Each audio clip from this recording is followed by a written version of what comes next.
Thanksgiving dinner used to mean warmth, laughter, the smell of rosemary and roasted turkey filling every corner of the house I built with my husband before he passed.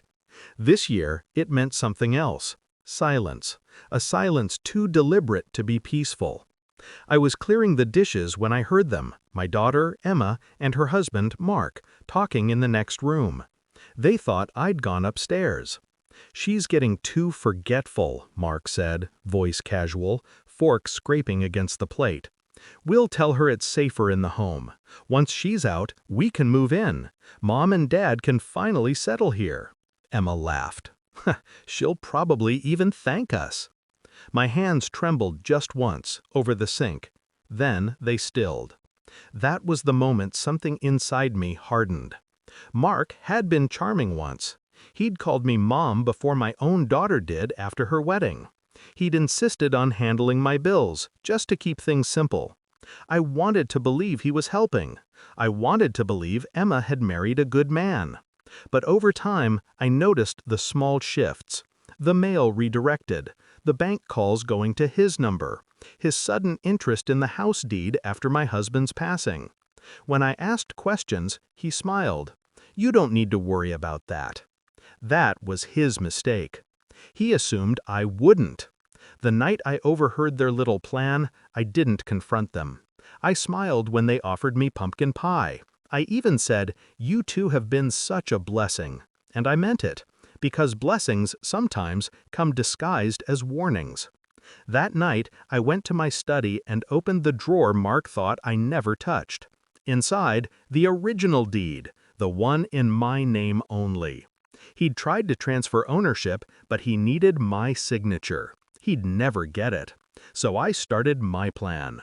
First, I called my lawyer, an old friend who still owed me a favor from when I kept his affair quiet in the 90s. I had the house evaluated, quietly listed, and sold within 2 weeks. Cash buyer, quick close, confidential terms. Next, I liquidated the joint account Mark managed and moved the funds to a trust under my maiden name, the one no one in this family remembers. Then I visited a retirement community, one that looked like a hotel and had more privacy than most homes. I prepaid for a year under a pseudonym. The hardest part wasn't the logistics, it was acting. Smiling through breakfast while Mark bragged to Emma's parents on the phone about finally having space. Listening to Emma giggle about turning my old room into a nursery.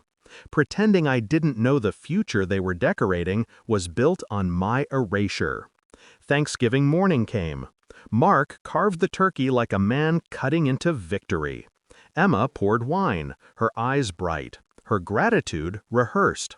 "Mom," she said sweetly, "we've been thinking, maybe it's time you moved somewhere with more help." Mark nodded.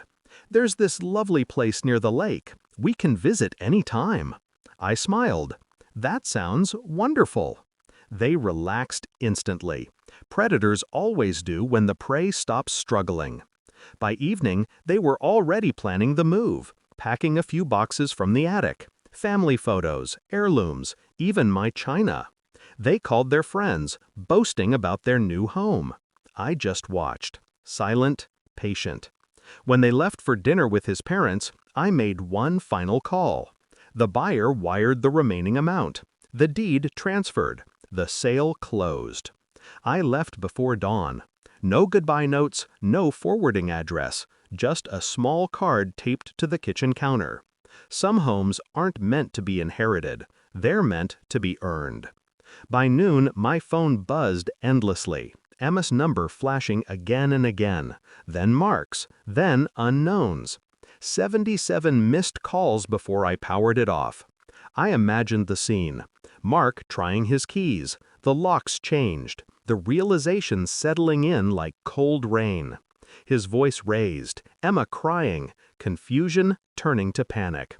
The house they thought was theirs now belonged to someone else entirely. They'd told me I was forgetful. Turns out, I remembered everything. Now, I sit on the balcony of my new apartment, watching the sun drop below the horizon. The air smells of sea salt and fresh paint. No voices here, No footsteps plodding behind closed doors. Emma will be fine. She always lands on her feet. Mark, well, life has a way of teaching men like him lessons they don't forget. I take a sip of tea, the kind he said was too bitter, and smile. Bitter has its place.